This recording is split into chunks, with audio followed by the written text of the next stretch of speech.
Sasha, we are hearing a lot about the energy transition, about the heat transition, and about the need to decarbonize heat as well. So how do you see district energy in this entire picture? And would you say this market is changing, or is it just business as usual today? I would say that definitely the district energy is changing. It's becoming a relevant technology, and it's actually, to say relevant more than ever. Why is changing? Changing is because we have a really tough targets on decarbonization, on getting out of the fossil fuels. So getting fuels to be renewable, to be cleaner is definitely the trend and the transition that we see. What we also see is district energy is decentralizing. So source of the heating is decentralizing, and the systems are becoming more complex. Therefore, the need for end-to-end optimization is becoming bigger and bigger. And finally, the trend that we see is focus on end user. End user is much more in focus because the end user is the one who is at the end paying for these high prices of the energy, and it's very important that the end user is getting the transparency on the consumption of the heat that he has, and also actively participates in the future on how he can actually use the heat. Yeah, that makes a lot of sense, and we also heard a lot about the rising energy cost and end users being particularly hit by that.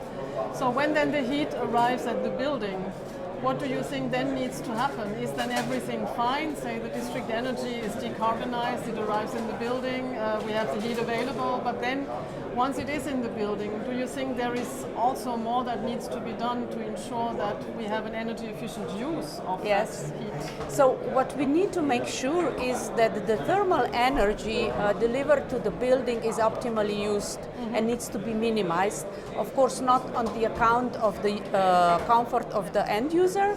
And the way how we actually do this is that we very end-to-end optimize the energy demand and energy source that we deliver to the building. So it's very important that we have those two technologies very closely connected and coupled in a way that we can balance and optimize them both.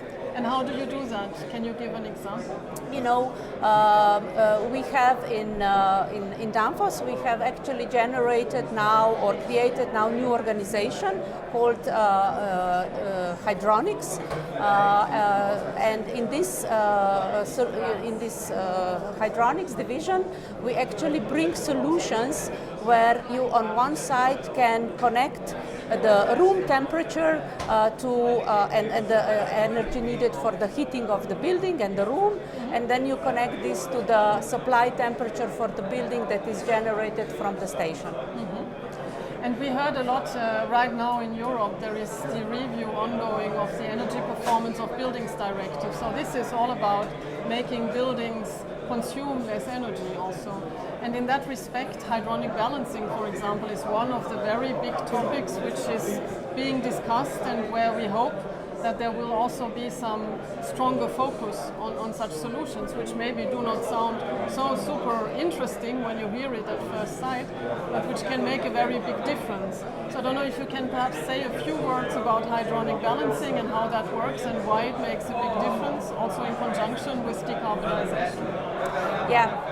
Hydronic balancing is of course important because with the means of the hydronic balancing we can significantly reduce the energy need for the building.